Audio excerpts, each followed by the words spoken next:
12 hours before the Vorthak fleet would reach shooting range, strange things began happening in space around New Busan. The deep space sensors picked up odd readings.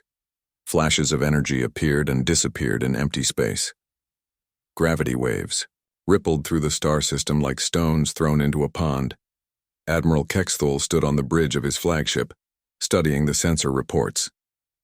His 4 yellow eyes narrowed as he read the data. "What are these disturbances?" he asked his science officer. "Unknown, Admiral," the Vorthak replied. "The readings suggest some kind of natural space phenomenon, perhaps solar storms from the system's star." Admiral Kexthul looked at the main screen showing the human colony ahead. It looked small and helpless. The defense station floated near a large asteroid, surrounded by mining platforms and a few tiny ships. "Have the humans sent any more messages?" he asked. "No, Admiral. They have been silent since their refusal to surrender." The alien commander smiled with his sharp teeth. "Good. Fear makes them quiet. Soon they will beg us to accept their surrender." But the Admiral was wrong. The humans at New Busan were not quiet because of fear. They were quiet because they were working. Lee Dongwu stood in the colony's main engineering bay, watching teams of miners load mining explosives into small cargo shuttles. Kim Yuna worked beside him, helping coordinate the work teams. "How many shuttles do we have ready?" the captain asked. 15 so far, Kim Yuna replied. "Each one carries enough explosives to crack open a small asteroid. If we can get them close to the alien ships, it's our only chance," Lee Dongwu agreed. "Park Ji-ho, what's the status on our patrol boats?" Park Ji-ho looked up from his communication console. "Both boats are ready, sir. Their captains understand the plan. They'll escort the explosive shuttles as close as possible to the enemy fleet." It was a desperate plan. The cargo shuttles were slow and had no weapons. The patrol boats would have to protect them long enough to get close to the Vorthak ships.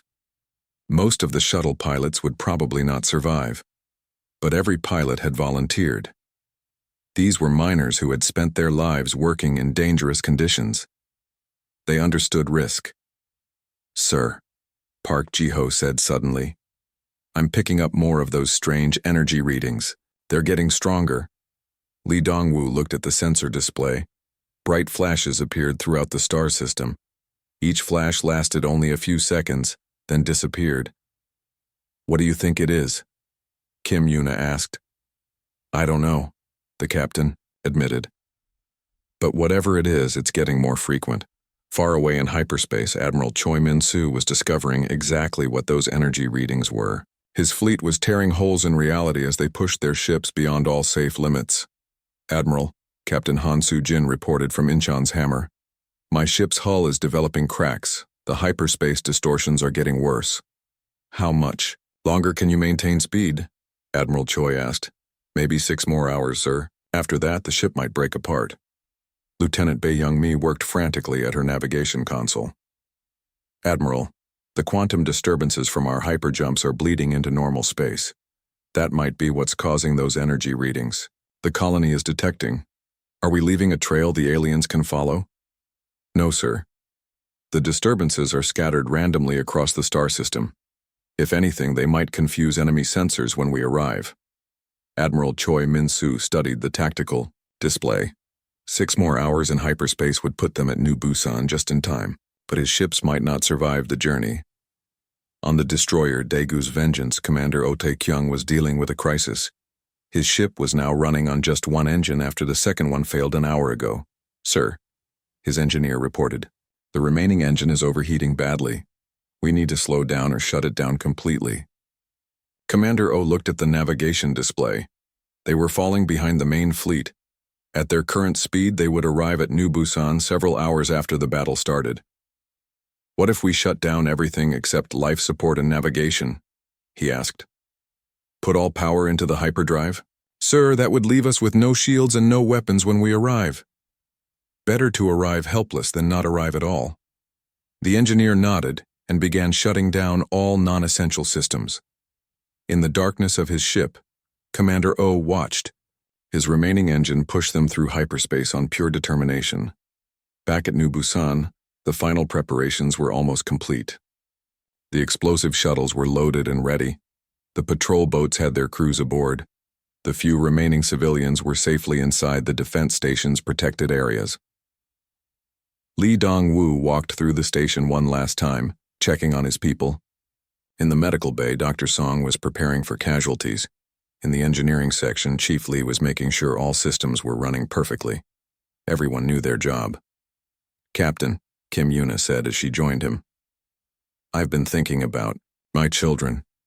If we don't survive this, you will survive," Lee Dong-woo said firmly. "All of you will. Help is coming." "How can you be so sure?" "Because that's what humans do. We help each other." Kim Yuna looked out through a viewport at the stars.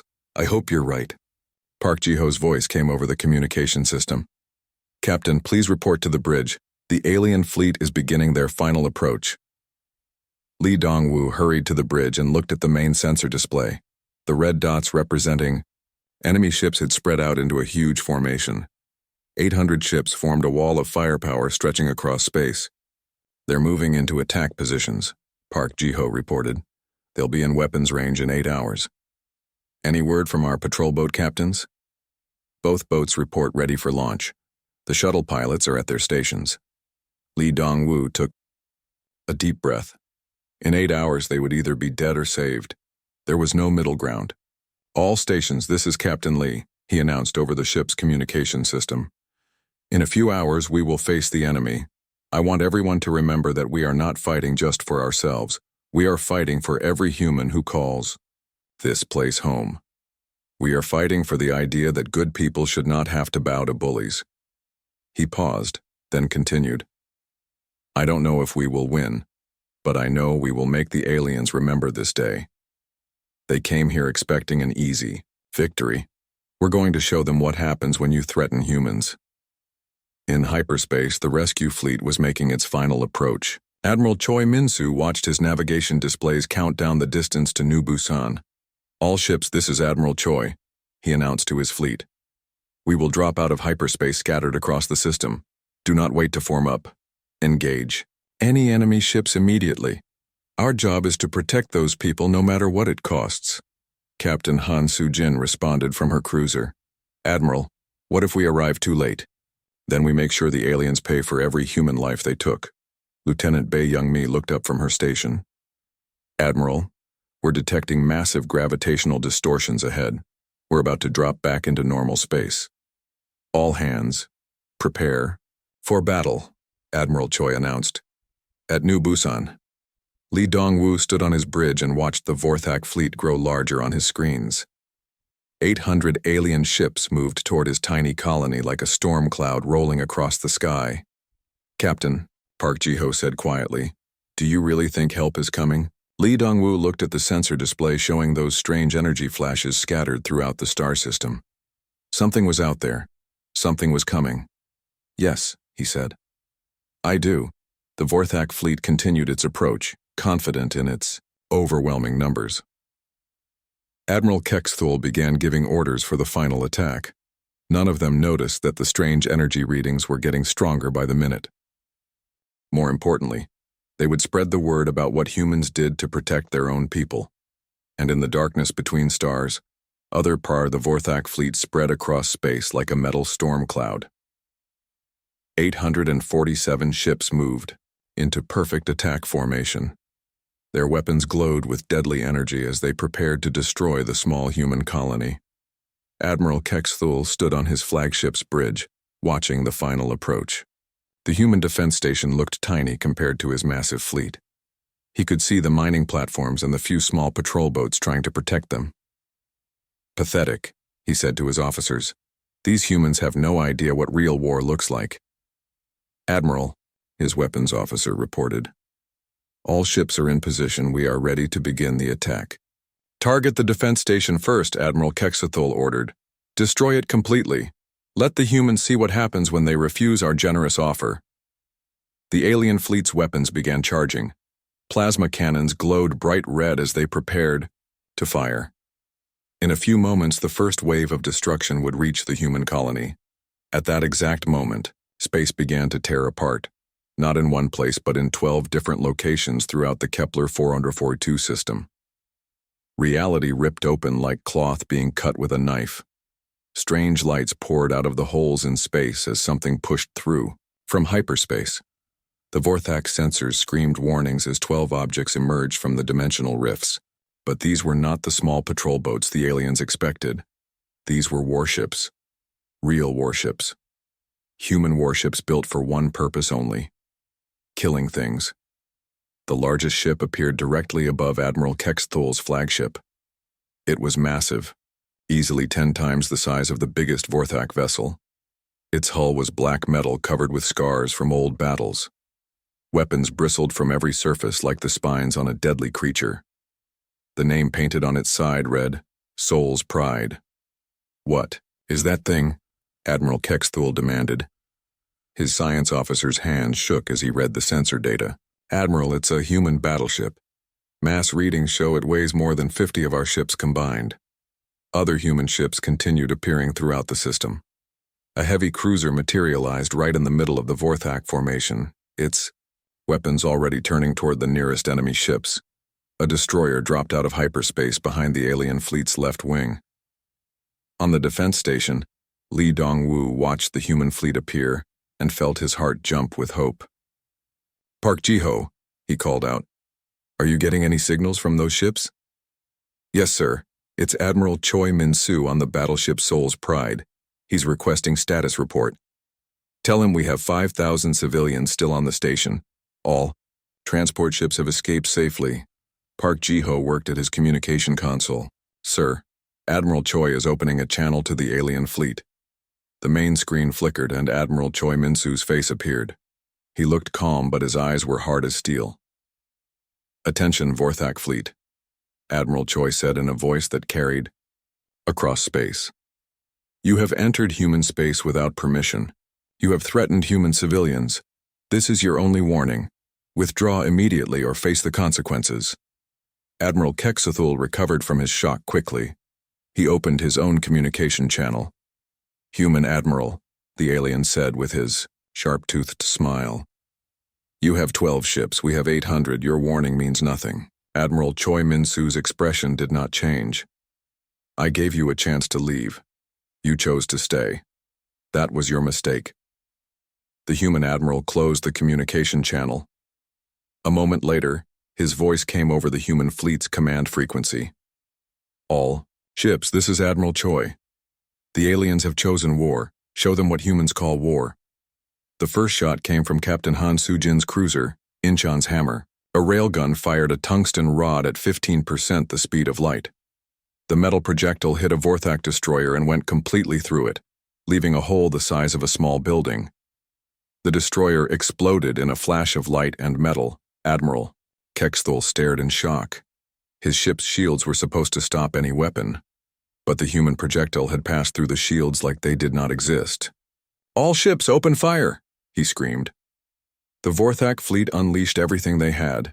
Hundreds of plasma cannons fired at the human ships. Energy beams and missiles filled space with deadly light.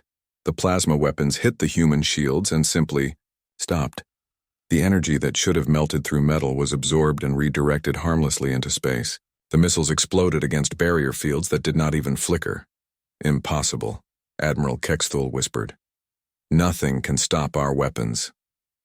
His science officer was reading sensor data frantically. "Admiral, the human ships are using some kind of energy absorption technology. Our plasma weapons are actually making their shields stronger." On the Soul's Pride, Admiral Choi Min-soo watched his tactical display as his fleet engaged the enemy. The human ships did not fight in neat formations like most species. They moved, like hunting animals, each ship taking advantage of the enemy's weaknesses. "Lieutenant Bay," he called to his tactical officer. "Status report." "Sir, all our ships are engaging successfully. The enemy weapons cannot penetrate our shields. Our kinetic weapons are destroying enemy ships with every shot." Admiral Choi smiled grimly. The Vorthak had made the same mistake as many alien species. They thought all weapons technology was the same as theirs. They built their shields to stop energy weapons like plasma cannons and lasers. But humans had learned long ago that the simplest weapons were often the best.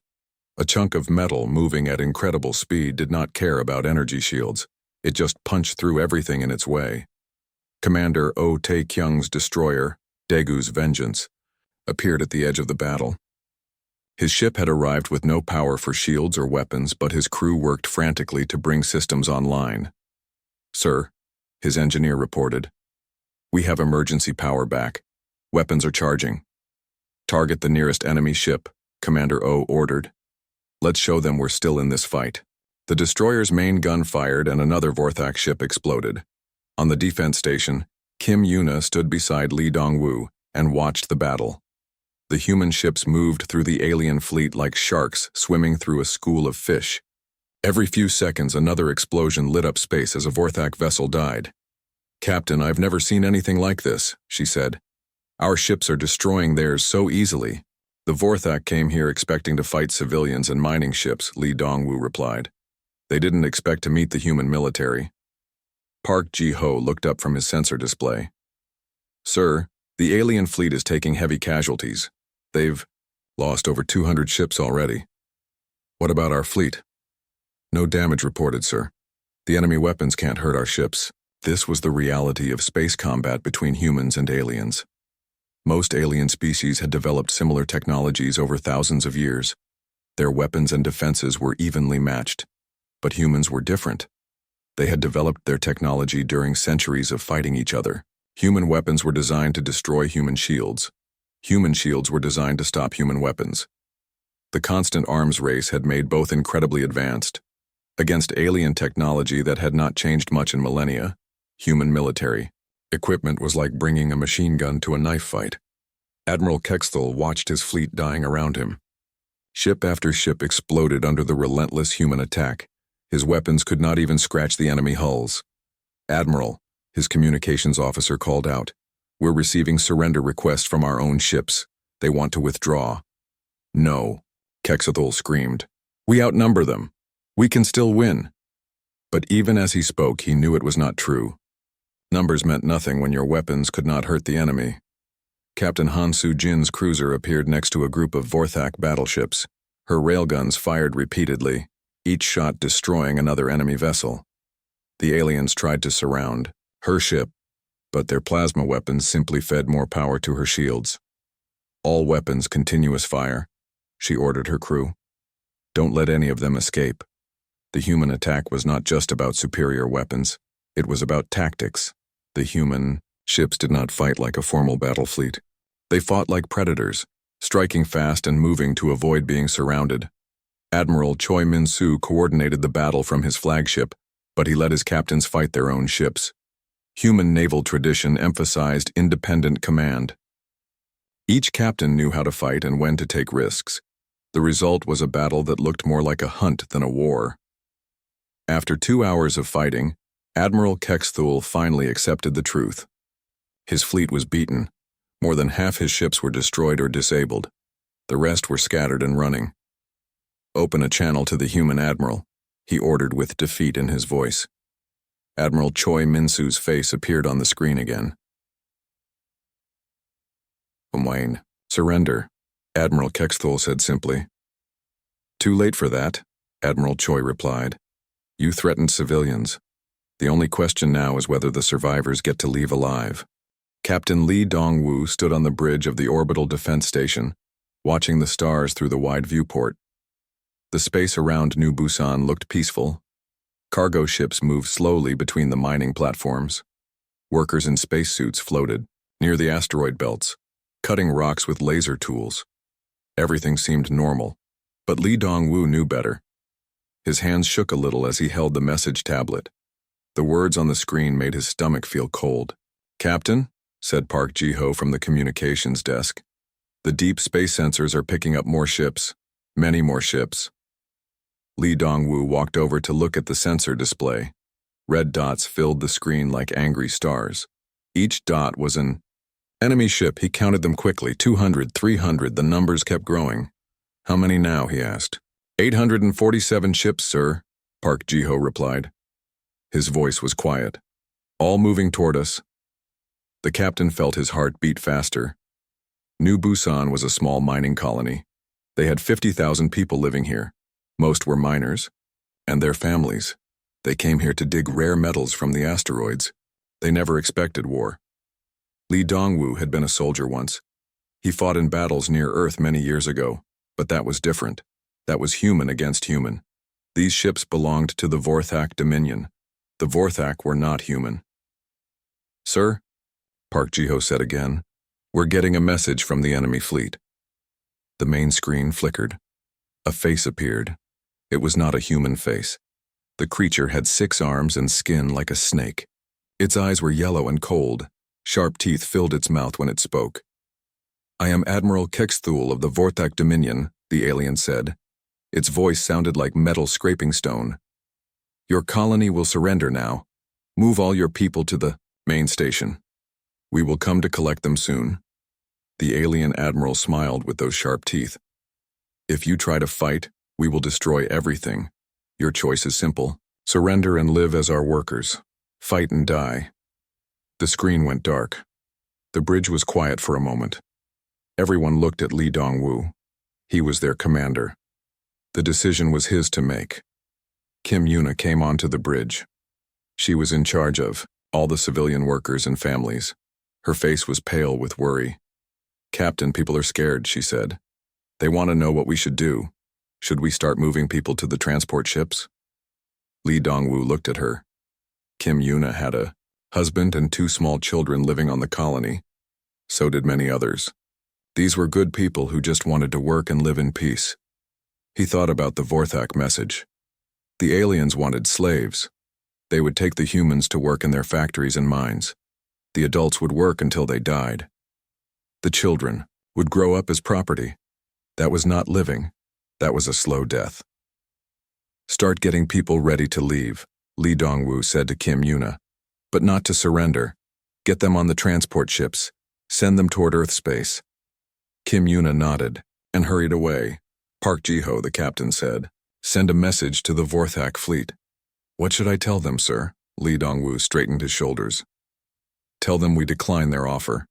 Park Ji-ho's eyes went wide. "Sir, they have 800 ships. We have 2 patrol boats and some mining lasers." "I know," Lee Dongwu said. "Send the message anyway." While Park Ji-ho worked on that message, the captain moved to another console. He opened a special communication channel. This one used quantum signals that could travel very fast across space. His fingers typed quickly. "Code Crimson. New Busan colony under attack. 800 enemy ships. Request immediate assistance. All souls in danger." He sent the message toward Earth space and hoped someone would hear it. The quantum signal would reach human military bases in minutes. But would help come in time? Kim Yuna came back to the bridge. "Captain, the first transport ships are loading families now. But many people don't want to leave. They say this is their home." "How many transports do we have?" Lee Dongwu asked. 12 large ships and maybe 20 smaller ones," she replied. "We can move about 45,000 people if we pack them tight." "What about the other 5,000? Kim Yuna looked down. "They refuse to go. Some are miners who want to protect their work sites. Others are families who won't leave without everyone else." Lee Dongwu understood. These people had spent years building New Busan. It was not easy to leave everything behind. On the sensor screen, the red dots grew bigger. The Vorthak fleet was getting closer. "Sir," Park Ji-ho said, "I sent our reply. The aliens are not happy. Admiral Kexthul is sending another message." The alien's face appeared on screen again. This time he looked angry. "Stupid humans," Kexthul said. "You think your small weapons can stop us? We have destroyed many colonies before. We will turn your station into space dust." "We know about humans," the alien continued. "You are weak. You run away when real danger comes. Your military is far from here. No one will help you." The screen went dark again. But Admiral Kexthul was wrong about one thing. Far away in space, someone had already received Lee Dongwu's message. 200 light-years from New Busan, Admiral Choi Min-soo stood on the bridge of his flagship, Seoul's Pride. He was conducting training exercises with his small fleet. 12 human warships were practicing battle moves near the Terran border. "Sir," said his communications officer, "emergency message coming in. Code Crimson from New Busan colony." Admiral Choi Min-soo read the message quickly. His face grew hard, as stone. Navigation, he called out. Calculate jump routes to the Kepler 442 system. Fastest possible course. Sir, that's 200 light-years away. It would take 48 hours of dangerous hyperjumps. How long until those alien ships reach the colony? Based on their current speed? 48 hours, sir. The Admiral looked at his 12 ships. They were good ships with good crews. But 12 ships against 800 seemed impossible. Then he thought about the 50,000 humans at New Busan. They were counting on the military to protect them. That was the promise every human soldier made. All ships, Admiral Choi, Minsu said into his communication system. This is Admiral Choi. Set course for New Busan colony. Maximum hyperjump speed. We have people to save. On every ship in the fleet, crews began preparing for the dangerous journey. They would push their engines past safe limits. They would risk tearing their ships apart in hyperspace. But they would try to reach New Busan in time. Back at the colony, Lee Dongwoo watched the transport ships disappear into hyperspace. 45,000 people were now safe, heading toward human space. But 5,000 remained, and the Vorthak fleet kept getting closer. Captain, Kim Yuna said, my family is still here, so are many others. What do we do now? Lee Dongwoo looked at the sensor screen. The enemy ships would be here soon. His small defense force had no chance against them in a fair fight. We make sure it's not a fair fight, he said. 2 days before the Vorthak fleet would reach shooting range, New Busan looked like a place getting ready to die. Transport ships continued leaving every few hours, taking more people to safety. But the colony felt empty now, like a house where most of the family had already moved away. Lee Dongwoo walked through the main station corridors. The usual sounds of busy people working were gone. Instead, he heard the quiet hum of machines and the worried voices of the few thousand humans who stayed behind. Captain, Park Ji-ho called from the communications room. I'm getting status. Reports from our defense positions. Lee Dongwoo joined him at the console. The defense of New Busan was not much to look at. They had 6 mining laser platforms that could be turned into weapons. 2 small patrol boats floated near the station. The patrol boats were meant for chasing pirates, not fighting a war. The laser platforms are ready, Park Ji-ho reported. Lieutenant Nam fitted them with targeting computers from the patrol boats. They might be able to hit something big and slow. What about ammunition for the patrol boats? Each boat has 20 missiles and enough power for maybe 30 minutes of laser fire. Lee Dongwoo did the math in his head. 20 missiles times 2 boats. 40 total shots against 800 enemy ships. Even if every shot hit and destroyed an enemy vessel, they would still face 760 ships afterward. Sir, Park Ji-ho said quietly. Do you really think help is coming? The captain looked at the quantum communication array. No messages had come back since he sent the distress call. Either no one received it or no one could help. I don't know, Lee Dongwoo answered honestly. But we have to act like help is coming. The people here are counting on us. Kim Yuna appeared, in the doorway. She looked tired. For 2 days she had been helping families decide whether to stay or go. The stress showed on her face. Captain, we have a problem, she said. The Young family won't leave. They say if other families are staying, they will stay too. And the Park family says the same thing. Everyone is waiting for everyone else to leave first. This was the hardest part of being in command. Lee Dongwoo could order his military people around, but he could not force civilians to save their own lives. How many people are left now? He asked. About 5,000, Kim Yuna replied, including my own family. My husband says someone needs to protect the mining equipment. My children. She stopped talking and looked away. Lee Dongwoo understood. Kim Yuna's children were 8 and 10 years old enough to understand danger, but too young to understand why their home was not safe anymore. Across the galaxy, Admiral Choi Min-soo was having his own problems. His 12 ships were pushing through hyperspace as fast as they could go, but hyperspace travel was dangerous when you went too fast. Damage report, the Admiral called out. Captain Han Soo-jin's voice came over the communication system from her ship, Incheon's hammer. Admiral, we're getting stress fractures in the hull. The hyperjump engines are running at 120% of safe limits. Can you keep going? Yes, sir. But if we push much harder, the ship might break apart. Admiral Choi Min-soo looked at the navigation display. They had traveled 60 light-years in the first day, 140 light-years to go. Time was running out. Lieutenant Bae Young-mi, his tactical officer, worked at her computer station. She was trying to calculate exactly when and where the fleet would arrive at New Busan. Admiral, she said, I've been studying our jump patterns. The quantum distortions are getting worse as we go faster. What does that mean for our arrival? We won't come out of hyperspace in formation, sir. The ships will be scattered across the whole star system. It might take hours to get back together. This was bad news. 12 ships working together might have a chance against 800 enemies. 12 ships scattered and alone would be destroyed one by one. How scattered? Admiral Choi Min-soo asked. Some ships might appear right next to the colony.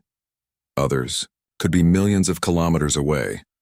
The Admiral thought about this. Scattered ships meant no coordinated attack, but it also meant the enemy would not know where to expect them. Continue the course, he decided. We'll deal with being scattered when we get there. On another ship in the fleet, Commander Oh Tae-kyung was dealing with his own crisis. His destroyer, Daegu's Vengeance, was smaller than the other ships. It was also older. The hyperjump engines were not designed for this kind of punishment. Sir, his engineer reported, engine number 3 is overheating. If we don't slow down, it might explode.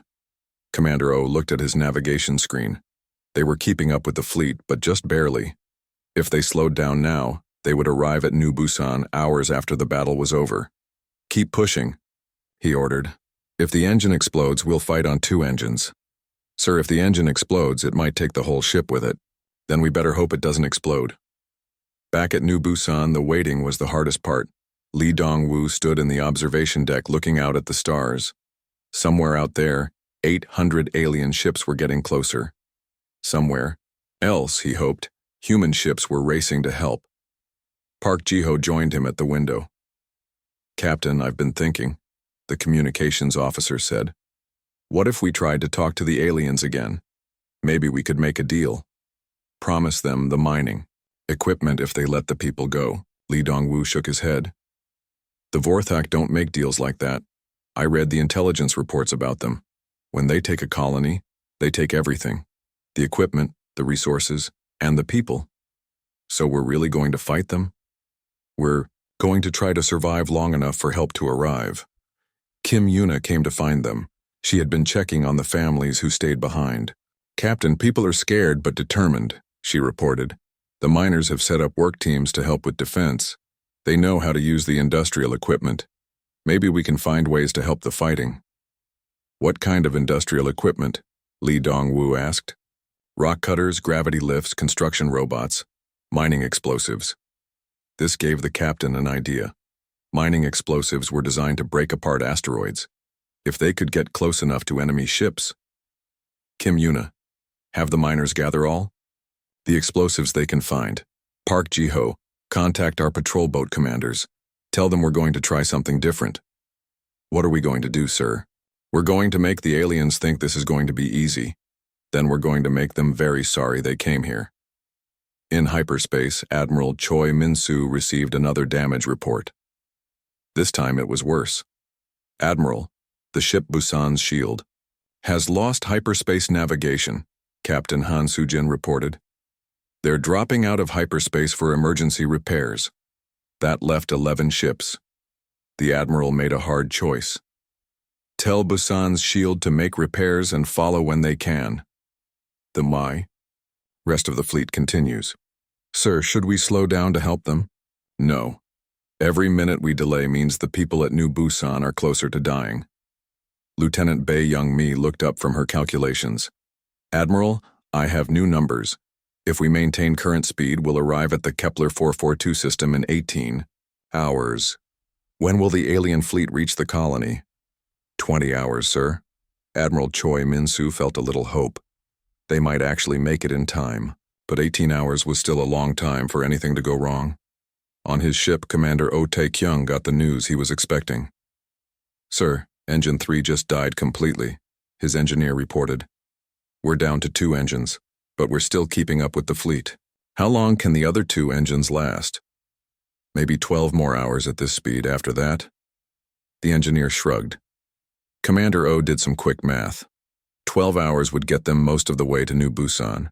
They would have to coast the rest of the distance and hope they arrived before the shooting started. Back at the colony, Lee Dong-woo was putting his desperate plan together. The mining explosives were loaded onto small cargo shuttles. If they could get these shuttles close to the enemy ships, the explosions might damage them. It was not much of a plan, but it was better than just waiting to die. "Captain," Park Ji-ho called out. "Long-range sensors show the alien fleet is starting to spread out into attack formation. They'll be here in 20 hours. Lee Dong-woo nodded. 20 hours to live or die. 20 hours to find out if help was really coming. In the distance, space itself began to bend and twist as 11 human warships pushed hyperspace beyond all safe limits, racing toward a battle they might already be too late to win. The human fleet did not fight like anything Admiral Kexthul had ever seen before. In his long military career, he had conquered dozens of worlds and fought many different alien species. All of them followed the same basic rules of space combat. Ships formed battle lines. They fired at each other from long range. The side with better shields and more ships usually won. It was organized, predictable, and followed ancient traditions of honorable warfare. The humans threw all of that out the window. Captain Han Soo-jin's cruiser, Incheon's Hammer, drove straight through the center of the Vorthak formation like a spear through paper. Her railguns fired in all directions, each shot destroying another enemy ship. When Vorthak vessels tried to surround her, she simply accelerated through them, using her massive size as a weapon. "All weapons, target the ships trying to escape," she ordered her crew. "Don't let any of them reach the colony." Her ship spun on its axis while still moving forward, bringing different weapon systems to bear on new targets. The maneuver was impossible according to traditional space combat doctrine. It was also devastatingly effective. Commander Oh Tae-kyung's destroyer moved like a dancing blade through the enemy fleet. Daegu's vengeance was smaller than the other human ships, but it was also faster and more agile. It appeared behind enemy vessels, fired its weapons, and disappeared before the aliens could react. "Engine room," Commander Oh called out. "I need every bit of speed you can give me." "Sir, we're already pushing the engines beyond safe limits," his chief engineer replied. "Then push them beyond unsafe limits too. We have aliens to kill." The destroyer accelerated toward a group of Vorthak battleships. At the last second, it rolled sideways and fired its main guns through the enemy formation. 3 alien ships exploded before they knew what hit them. On the defense station, Lee Dong-woo watched the battle with amazement. The human ships moved through space like living creatures, each one fighting in its own deadly style. "Park Ji-ho," he said. "Are you recording this battle?" "Yes, sir, every second of it." "Good. People need to see what our military can do when they have to." Kim Yuna stood beside them, watching her home being defended by 12 ships against 800. "Captain, why are our ships so much better than theirs?" Lee Dong-woo thought about the question. "Because we learn to fight by fighting each other. For hundreds of years, humans have been trying to build weapons that can kill other humans. That makes us very good at building weapons that can kill anything." The battle was not just about superior technology. It was about psychology. The Vorthak had expected the humans to fight defensively, trying to protect their colony. Instead, the human fleet had gone on the attack immediately. Admiral Choi Min-soo coordinated the battle from his flagship's command center. His tactical display showed the positions of all ships in real time. The human vessels appeared as blue dots, the alien ships as red ones. More red dots disappeared every few seconds. "Lieutenant Bay," he called to his tactical officer. "What's our casualty count?" "0 casualties, sir," she reported. "Some ships have minor damage to their hulls, but all weapons and shields are fully operational." "And the enemy?" 423 ships destroyed. 215 ships disabled or retreating. The rest are scattered throughout the system. Admiral Choi nodded. The battle was going exactly as planned, but he knew the real test was still coming. Soon the surviving Vorthak would realize they could not win by fighting. They would try to run back to their own space. That could not be allowed to happen. All ships, Admiral Choi announced over the command frequency. Phase 2. Hunt down the survivors. Don't let any of them escape the system. This was the part of human warfare that terrified other species the most. Most aliens fought until one side surrendered, then stopped. Humans fought until the enemy could never threaten them again. Captain Han Soo-jin's cruiser began chasing down the fleeing Vorthak ships. Her sensors could track them, even when they tried to hide behind asteroids or use electronic jamming. Target the ship hiding behind that large asteroid, she ordered her weapons officer. Ma'am, our railguns might damage the asteroid and hurt the mining platforms. Then use the precision lasers. Cut their engines off, but leave the crew compartments intact. The cruiser fired a series of laser beams that sliced through the enemy ship's engine section like a knife through butter. The Vorthak vessel went dead in space, unable to move but with its crew still alive. Send a boarding party, Captain Han ordered. Take their ship intact. We need prisoners for questioning. This was another shock for Admiral Kexthul. The humans were not just destroying his ships, they were capturing them. In most alien cultures, warriors fought to the death rather than be taken prisoner. But the humans seemed to prefer taking prisoners alive when possible. It was more efficient than killing everyone. Admiral Kexthul's flagship was surrounded now by 3 human vessels. His shields had failed an hour ago, his weapons were destroyed. His crew waited for the final attack that would end their lives. Instead, the human ships just waited. Why don't they finish us? His science officer asked. I don't know, Admiral Kexthul admitted. The answer came when the human admiral's face appeared on their communication screen again. Admiral Kexthul, Admiral Choi Min-soo said calmly. You have a choice. Surrender your ship and crew, or watch them all die. You have 60 seconds to decide. The alien admiral looked around his bridge. His officers were young Vorthak, who had joined the military to see the galaxy and serve their people. They did not deserve to die because of his mistakes. We surrender, he said quietly. Smart choice. Prepare to be boarded. Any resistance will be met with immediate destruction. Admiral Kexthul gave orders for his crew to lay down their weapons. Within minutes, human soldiers in powered armor were walking through his ship. They moved with military precision, securing each section methodically. The human soldiers were polite but firm. They separated the officers from the regular crew. They provided medical care for the wounded. They even gave the aliens food and water. But they also made it very clear that any attempt to fight back would end badly. Commander Oh Tae-kyung had cornered a group of Vorthak ships near the edge of the star system. They were trying to escape into hyperspace, but his destroyer kept disrupting their jump drives with targeted electromagnetic pulses. This is Commander O of the human vessel Daigu's Vengeance, he announced over an open channel. Shut down your engines and prepare to be boarded. This is your only warning. Most of the alien ships complied immediately. Their crews had heard what happened to ships that tried to fight the humans.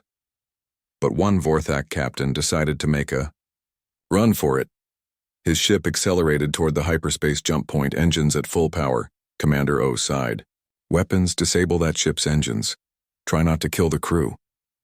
The destroyer fired a single railgun shot. The tungsten projectile hit the fleeing ship's engine compartment and tore through it completely. The alien vessel spun out of control, venting atmosphere and debris. Medical team, prepare for rescue operations, Commander O ordered. We've got wounded aliens who need help. This was perhaps the most terrifying thing about fighting humans. They would destroy you without hesitation if you threatened them. But once you surrendered, they would risk their own lives to save yours. It made no sense to most alien minds. Why save the lives of enemies who had just tried to kill you? But that was how humans fought. Total war until the enemy gave up, then total mercy once they did. After 6 hours of battle, the shooting finally stopped. Of the 847 ships in the Vorthak fleet, only 284 remained functional. The rest were either destroyed or captured. The human fleet had not lost a single ship. Admiral Choi Min-soo stood on his bridge, looking out at the debris field that stretched across the Kepler 442 system. Pieces of alien ships drifted in space, like metal snow. "Lieutenant Bay," he said, "send a message to Earth Command. Tell them the new Busan colony is secure. Enemy threat eliminated." "Yes, sir. Should I include casualty reports?" "Human casualties, 0. Enemy casualties, 563 ships destroyed. 2,400 alien crew members killed. 8,500 prisoners taken." Lieutenant Bay typed the numbers into her report. Even she was impressed by how one-sided the battle had been. On the defense station, Lee Dong-woo received a communication from Admiral Choi. "Captain Lee, this is Admiral Choi. The system is secure. You can begin bringing your people back home." "Thank you, Admiral," Lee Dong-woo replied. "What about the alien prisoners?" "We'll transfer them to prison ships and send them back to Vorthak, space eventually, along with a message about what happens when aliens threaten human colonies." Kim Yuna smiled for the first time in days. "Captain, should we start contacting the transport ships? Tell them it's safe to come home?" "Yes," Lee Dong-woo said. "Tell them the cavalry arrived just in time." But the real message of the Battle of New Busan was not about one colony being saved. It was about what happened when you threatened humans, anywhere in the galaxy.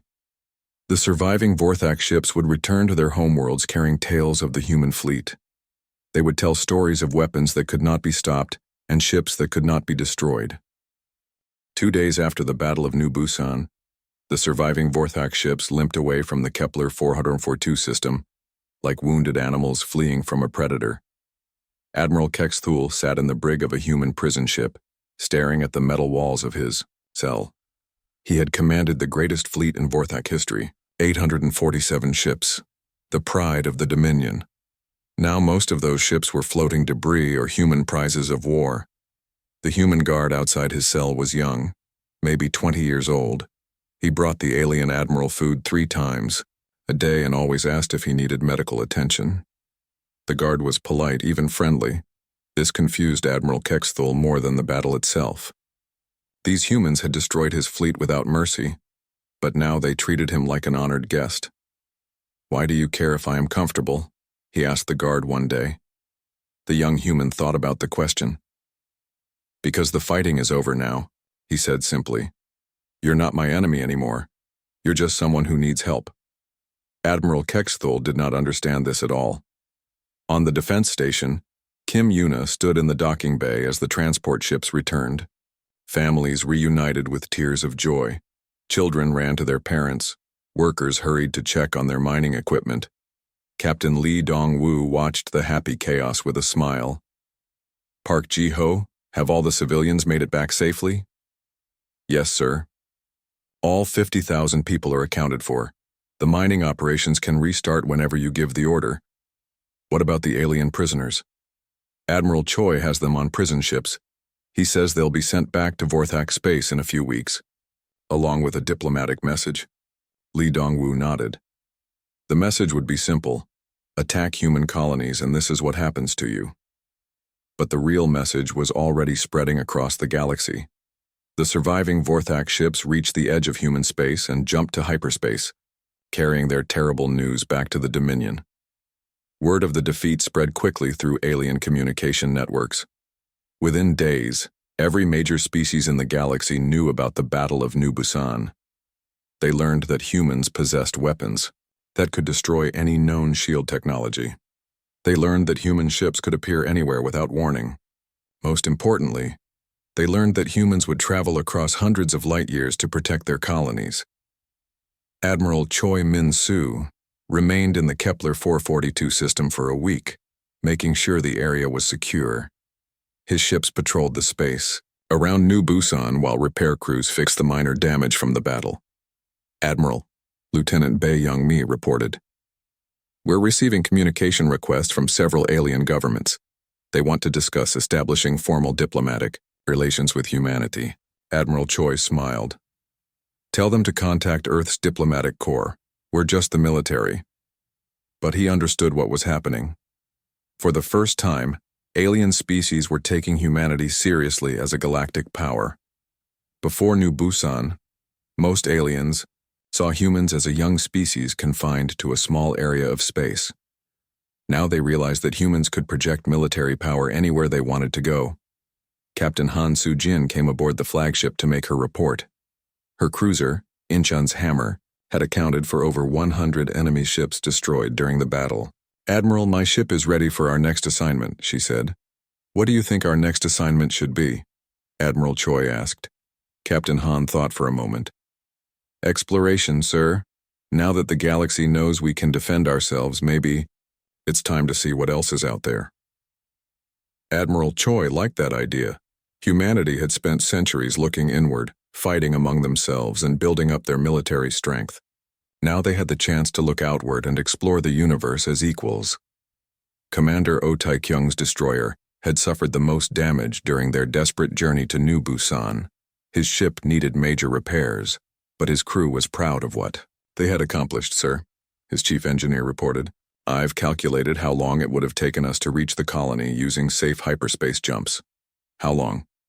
3 weeks, sir. We made the trip in 2 days by risking everything." Commander O nodded. And that made all the difference. The Battle of New Busan became a legend among human spacers. It proved that no human colony was too far away to defend. It showed that the human military could appear anywhere, anytime, to protect their people. But the battle also sent a different message to potential allies. When the Kalari Confederation found themselves threatened by raiders, they sent a diplomatic request to Earth. Could human ships help protect their trade routes? When the Zephyrian Republic faced invasion by a hostile neighbor, they asked if human advisors could help train their military. Humanity had gained something more valuable than fear from their enemies. They had gained respect from their friends. 6 months after the battle, Lee Dong-woo received a visitor at New Busan. Admiral Choi Min-soo's flagship dropped out of hyperspace and requested permission to dock. "Captain Lee," the admiral said when they met in person, "I have new orders from Earth Command. We're forming an exploration fleet to investigate the galaxy beyond human space. We need experienced officers who understand how to work with civilian populations." "You're offering me a position on the exploration fleet?" "I'm offering you command of the Colony Support Division. Your job would be to protect human settlements as we expand into new star systems." Lee Dong-woo looked out at the mining platforms and the busy space traffic around New Busan. This place had become his home, but the galaxy was full of other human colonies that might need protection. "What about Kim Yuna and the people here? The colony is safe now. After what happened to the Vorthak fleet, no alien species will attack human space for a long time. But there are human colonies being established in new systems every month. They need someone with your experience." Captain Lee thought about the offer. "Admiral, what makes you think other species will leave us alone now?" Admiral Choi smiled. "Because they understand something they didn't before. Humans don't just fight to win. We fight to protect. And we never stop protecting the people we care about." The exploration fleet launched from Earth 3 months later. 12 ships under Admiral Choi Min-soo's command, with Captain Lee Dong-woo in charge of colonial defense operations. Their mission was to explore unknown star systems and establish new human settlements. But everyone in the galaxy knew their real purpose. They were humanity's message to the universe. We are here, we are expanding, and we will protect our people no matter where they go. The fleet's first destination was the Andromeda Relay, a natural hyperspace nexus that connected to unexplored regions of the galaxy. As they prepared to jump into unknown space, Admiral Choi addressed his crews. "We don't know what we'll find out there," he said. "There might be new alien species. There might be ancient dangers. There might be wonders we've never imagined." He paused, looking at the tactical displays showing his 12 ships ready for whatever came next. "But whatever we find, we'll face it together. And if anything threatens human life anywhere in the galaxy, it will learn the same lesson the Vorthak learned. You don't mess with humans." The fleet jumped to hyperspace, carrying humanity's message into the unknown regions of the galaxy. Behind them, Human space continued to grow and prosper, protected by the reputation earned in one decisive battle. In alien spaceports and diplomatic centers across the galaxy, a new phrase had entered the universal language. When species faced overwhelming odds or impossible dangers, they would say three words that had become synonymous with hope and salvation. They came for us. It was the highest compliment any species could pay to humanity. In a galaxy full of predators and dangers, humans were the ones who showed up when help was needed most. And in the darkness between stars, where dangers lurked and empires rose and fell, one truth had become universally accepted. If you saw the silhouette of a human warship dropping out of hyperspace, you were either about to be saved or about to be destroyed. The choice was entirely up to you.